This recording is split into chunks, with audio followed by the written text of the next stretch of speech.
Cape Verde is reeling from what officials are calling a catastrophic natural disaster, and the world is just beginning to understand the scale of devastation that unfolded in mere hours. The small Atlantic island nation has declared a state of emergency after deadly floods triggered by Tropical Storm Erin claimed at least 9 lives and forced 1,500 people from their homes. But this isn't just another weather story. This is about how a supposedly routine tropical storm turned into a nightmare scenario that has left an entire nation scrambling for survival. So what exactly happened in Cape Verde? How did a storm system turn so deadly so quickly? And what does this tell us about the growing threat of extreme weather in our changing world? To understand the magnitude of what hit Cape Verde, we need to look at the numbers that tell this devastating story. On Monday, August 11, 2025, the islands of São Vicente and Santo Antão experienced an unprecedented weather event that would forever change these communities.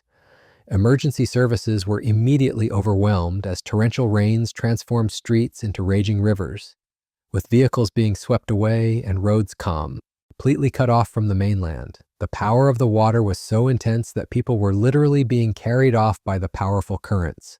And tragically, one person was electrocuted in the chaos that ensued.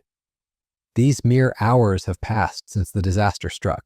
Disaster has struck Cape Verde, and one of its islands is reeling from deadly floods. At least 8 people have been killed after heavy flooding hit São Vicente Island, overwhelming emergency services and cutting off key roads. Officials say the disaster unfolded quickly after torrential rains pounded the island on Monday morning. Roads were swamped, vehicles were swept away, and some people were carried off by the powerful currents. Municipal Councilor José Carlos de Luz told state media that 7 people died in the floods and another was electrocuted. Yet the full scope of the damage continues to reveal itself. The rainfall statistics from this event defy comprehension. São Vicente, which typically receives just 116 millimeters of rain throughout an entire year, was bombarded with 93 millimeters, that's nearly the entire annual average, received in just 5 hours on Monday morning. Go ahead and get you that information right now. As of 5 o'clock, maximum sustained winds have not changed. 45 miles an hour, gusts going to 60 miles an hour. It's moving west at 22. It is expected to work across warmer water, and that will strengthen it to a Category 3 hurricane by Sunday. So this could become our first major hurricane of the season. Certainly something to keep an eye on as we head through the next couple of days. If we look at the spaghetti plots, these are just various models. You can see as we head into Saturday, Sunday, Monday, almost all of them curve it up to the north. 1 or 2 take it a little further west, but they eventually all curve it to the north. But I thought tonight to do something a little... To put this in perspective, imagine getting a year's worth of rain in the time it takes to watch a movie. This wasn't just heavy rain, this was a meteorological anomaly that caught even weather experts completely off guard.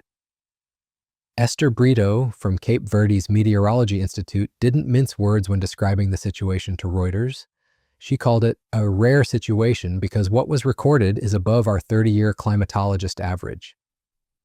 The storm system responsible for this deluge was Tropical Storm Erin, which would later become the first named storm of the 2025 Atlantic hurricane season. It left some significant damage to roads. Look at that. Infrastructure and vehicles, and unfortunately, officials are reporting several deaths on the island. So when you look at that, it's just tough to see. Some computer model agreement that this will continue to move west on that southerly trajectory out through the Caribbean. There's the path as we look ahead. Expected to intensify, become a hurricane, lower Category 1 by the time we get into Thursday morning. Then we watch, and once it makes it through all of that dust, makes it into that environment where it could get more favorable environment for further development and strengthening. This is something we watch closely here because what's happening? Well, take a look at what we want to talk about. This is right through Friday, right? Erin is moving south of this area of high pressure. We've got one that we're watching over the southeast as well. Now, there is some confidence here that this would go closer to the Caribbean islands, perhaps a little farther north, but now with that southerly track, we want to see how close it's going to be. Let's break this down day by day, Brutus. Here's Tuesday, area of high pressure. We still got one over here. This area of low pressure helps to create a bit of a dip in the right between the two, so it kind of opens up the path, that little kink, if you will. So we could see some northwesterly movement. However, We do have a lot of the Caribbean to watch on the southerly side of this. Now we go into Friday and into Saturday. We watch to see perhaps category at this point 2. Where does it go at this point? It's still an open playing field. I think everyone on the eastern seaboard needs to pay attention to this closely. Stay with us for sure. Anyone in Puerto Rico, of course, the Lesser Antilles, portions of Hispaniola need to watch. But here's the terrifying part. The deadly flooding occurred before Erin was even officially designated as a tropical storm. The outer rain bands alone were enough to unleash catastrophic conditions across the northern Cape Verde Islands. The human cost of this disaster is heartbreaking and continues to mount. At least 9 people have lost their lives, including 4 children, with several others still missing as rescue teams work around the clock in dangerous conditions. Deputy Prime Minister Olavo Correa didn't hold back when describing the situation to the BBC, calling the floods catastrophic. But the statistics only tell part of the story. Over 1,500 people have been displaced from their homes, and officials estimate that around 3,000 residents in São Vicente have been directly impacted by the flooding. Alveno Yali, a community organizer in São Vicente, the worst affected island, captured the terror of the moment when he described it as an incredible moment of heavy rains, strong winds, and flash floods, resulting in significant material losses. Interior Minister Paulo Rocha painted an even more vivid picture of the chaos, telling Reuters that the night was marked by panic and despair.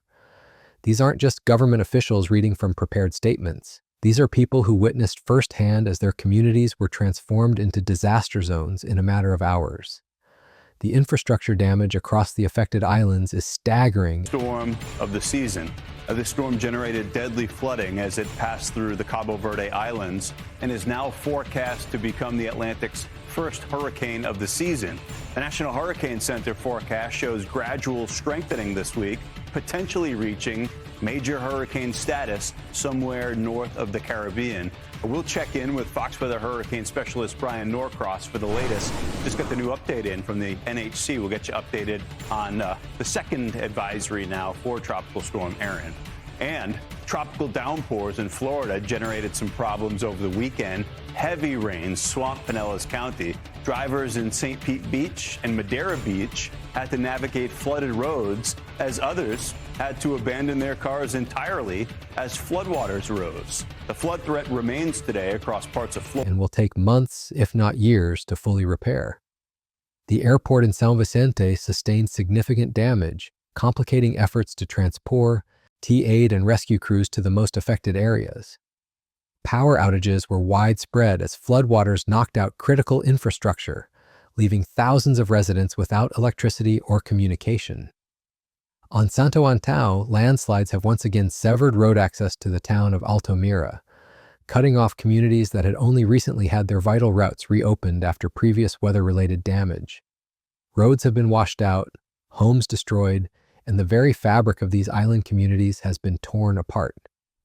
What makes this disaster particularly alarming is how unprepared Cape Verde was for such an extreme weather event. Esther Brito from the country's Meteorology Institute revealed a crucial vulnerability when she told local media outlet Expresso das Ilhas that the country did not have the radar equipment required to forecast the extent of the rains. This technological gap meant that residents had little to no advance warning of what was coming their way. In an era where weather prediction technology can track storms across oceans, Cape Verde found itself essentially flying blind as a catastrophic weather system approached its shores. The Cape Verde government's response has been swift, but reveals the enormous challenges facing the small island nation. The declaration of a state of emergency on São Vicente and Santo Antão activates crisis funds and enables urgent infrastructure repairs. But the scale of the damage far exceeds the country's immediate resources. The state of emergency isn't just a bureaucratic formality, it's an admission that Cape Verde cannot handle this disaster alone. The government has already begun mobilizing the National Emergency Fund to repair damage to roads, streets, and other infrastructure, while also providing assistance to people displaced by the flooding. In a gesture that underscores the gravity of the situation, Cape Verde has declared 2 days of national mourning starting Tuesday, with all public buildings and Cape Verdean diplomatic and consular representations flying flags at half-mast. The government statement expressed deepest sorrow and solidarity with the grieving families and all the Cape Verdean people, both in the country and abroad, who share this moment of pain. This isn't just about honoring the dead, it's about acknowledging that an entire nation has been traumatized by this disaster. But perhaps the most remarkable aspect of this crisis is how Cape Verde's diaspora has mobilized to help their homeland. The Cape Verdean diaspora, particularly communities in France, Luxembourg, Portugal, and the United States, have launched urgent crowdfunding campaigns to support relief efforts. Tens of thousands of euros have already been raised to buy food, water, hygiene products, and emergency supplies. Andrea Levy, president of Hello Cabo Verde in France, told the BBC that the entire diaspora was mobilized, and they plan to deliver aid directly to the affected islands.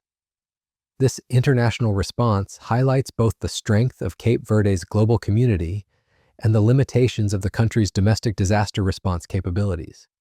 When a small island nation faces a catastrophe, I see an event like this, international solidarity isn't just helpful, it's essential for survival. The fact that Cape Verdean communities thousands of miles away are organizing relief efforts speaks to the severity of the situation and the deep connections that bind this scattered nation together. The meteorological aspects of this disaster raise serious questions about climate change and extreme weather patterns in the Atlantic region. Climate scientists have long warned that rising sea surface temperatures are making hurricanes and tropical storms more intense, causing more severe flooding, stronger winds, and heavier rainfall. Tropical Storm Erin's ability to dump nearly a year's worth of rain in just 5 hours fits this pattern of increasingly extreme weather events.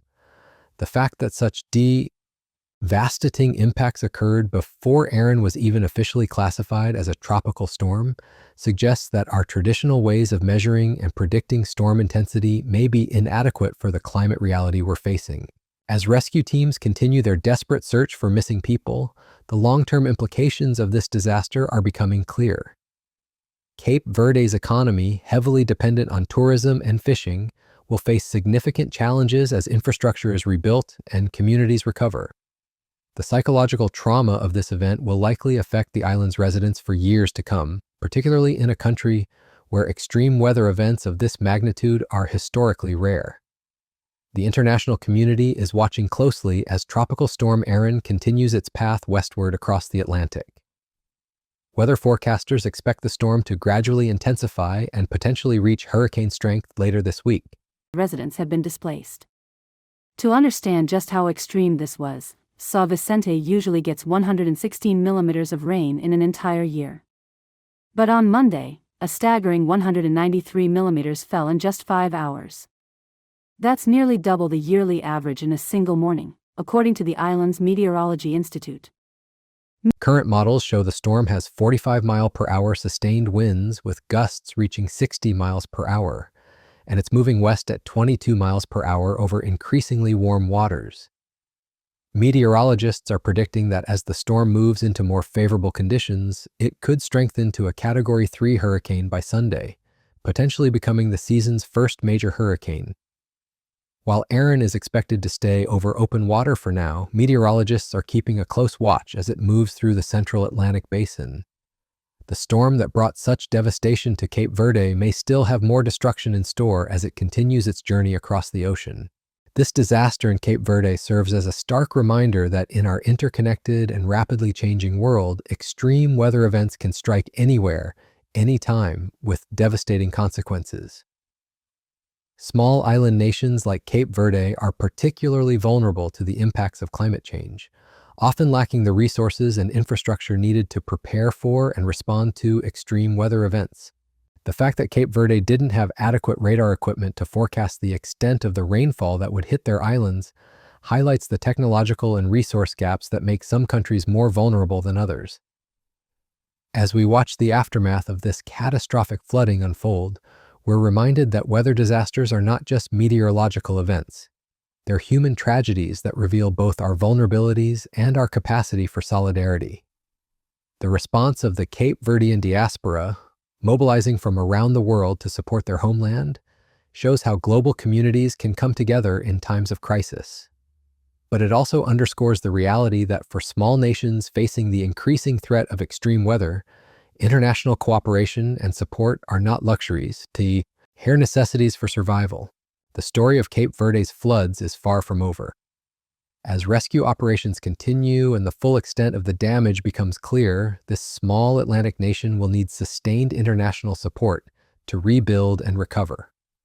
But more importantly, this disaster should serve as a wake-up call about the growing threat of extreme weather in our changing climate and the urgent need to help vulnerable nations prepare for the storms that are yet to come. Thanks for watching, and stay tuned for more coverage of this developing story and other critical weather events shaping our world.